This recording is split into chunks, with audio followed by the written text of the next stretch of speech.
The Avatar graphic novels, as I have mentioned in the past, showed a lot of potential for what they could have been. And for me, The Promise is probably the best example of what the graphic novels could have been, but why they were never going to be as successful as they could have been, or at least as strong story-wise as I hoped they would be. Because The Promise had promise, it just never reached it.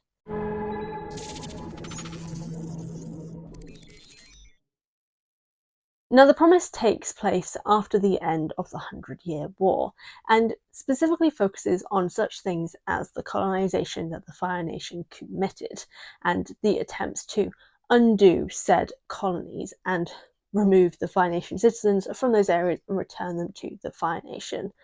And basically what happens here is the problems that occur, in the sense that there's been 100 years of colonization, but technically longer than that, really.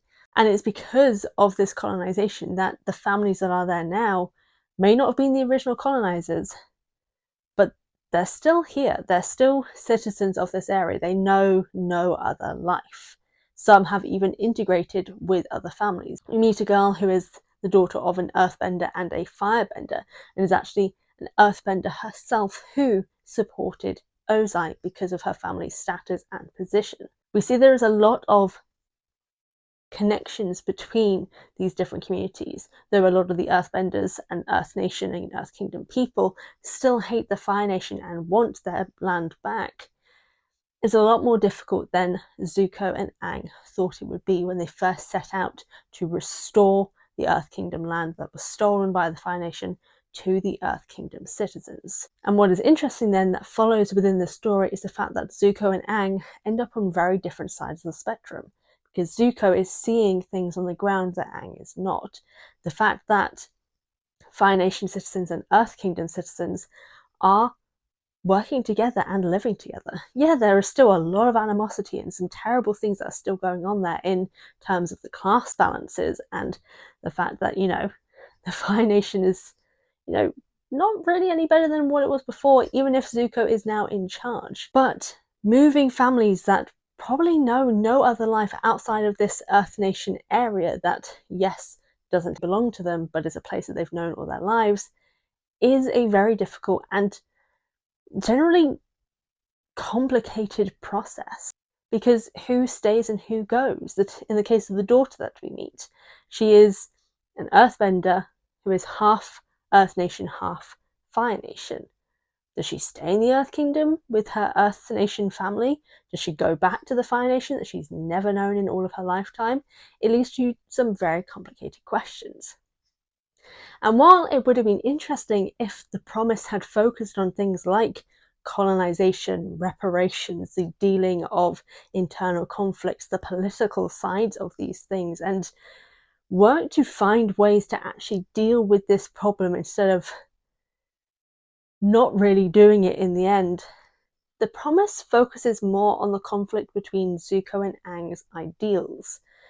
Zuko doesn't think that they should force all of the Fire Nation citizens that are on this Earth Nation land out of it because of the fact that they have built lives there. Moving them is not going to make any difference in terms of the lives of the Earth Nation citizens there, as well as the fact that, as I mentioned, there is integration that has happened between the Earth Nation and Fire Nation citizens. But there's also the fact that, yes, they aren't most wanted there, because there is a lot of inequality within that area. The focus should be solving that inequality, working to bring up and uplifting the Earth Nation citizens that live in that area, and finding a way to, keep the hoarding of wealth that the Fire Nation citizens were doing and spread it out to the people that they took it from. Whereas Aang just wants to remove every Fire Nation citizen who's in an area that doesn't belong to them and send them elsewhere. Which, this is kind of the problem that I have with the graphic novels. The characters are out of character. Not only is The Promise the name of the book due to the fact that Zuko says to Aang, if I start ending up like my father, kill me, which yes, Zuko has always been a very angsty and absolutist, I think that's the word, person. But it was really weird that that's the premise of this story instead of the very interesting facts of what do you do after a war when colonization is a huge thing that has happened and has huge consequences and effects on the people today on both sides to a degree, in the sense that there are people who live there who know no other life but there, and those who live there who are from there have experienced terrible atrocities thrown against them, who want these people gone, but also there's like, it's a very complicated issue that is not addressed because the focus is on Aang and Zuko's relationships, them on differing sides, and them both just acting very out of character, as you'll probably see on the omnibus version of The Promise. Ozai and Roku play huge roles in this, in that Roku pushes Aang to kill Zuko because Zuko doesn't fully agree with completely uprooting every Fire Nation citizen from this Earth Kingdom area and sending them back to the Fire Nation, because again, the roots of it all. And then also the fact that Zuko, for some reason, is gaining advice from his father. You know, the evil guy. And it's just, it culminates in this huge fight. Aang does nearly consider killing Zuko when he's in the Avatar state, fueled by Roku. It then ends with him separating his connection to Roku, which is a really weird thing. They introduced that this talisman that Aang has is how he connects to Roku, and not the fact that, you know, he can just do that anyway. Roku's a past life. It doesn't really matter, I guess. It's just a weird choice. But we focus on this conflict and the fact that Zuko and Aang are on opposite sides, rather than the actual interesting conflict of the effects of colonization, the ideas of reparations, which weren't really talked about that much, which I think would have been a really interesting thing to talk about, because, yeah, the Earth Nation citizens who were colonized deserve reparations for the harm that was done to them and the wealth and life, etc., that they lost because of colonization and due to the wealth disparity that ended up happening because of this colonization. These would have been really interesting concepts. Especially, yet you can still have Zuko and Aang be on opposite sides of Zuko, from being on the ground, recognizes that you can't really uproot generations of families and send them somewhere they've never been to before because of something their ancestors did. Admittedly, some of them are still being dickheads. Deal with that. Don't just send them away, which will then fuel the hate that they have anyway and make them more of a problem. Deal with it. Work to find the reparations for the Earth Nation's citizens and fix the problems with this wealth disparity. I know I'm slightly repeating myself at this point, but there was the possibility for an interesting story that is talked about to a degree in The Promise, but is more of a background story, which is where the problems of the length of these graphic novels and also the stories they're trying to tell, there's just not enough room for them.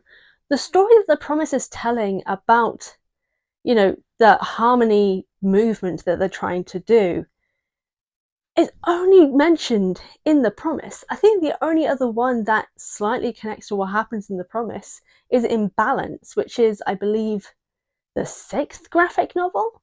So 5 graphic novels later, they talk about a similar theme. And a little bit, I guess, in North and South as well, which I think is the 3rd or 4th. Maybe the 3rd. Yeah, I think it may be the 3rd. But again, a huge, broad subject of colonization, reparations, the changing of societies, changing of world views, what happens after a war ends and the consequences that follow, how to deal with said consequences, how to deal with said changes. needs more than one graphic novel series.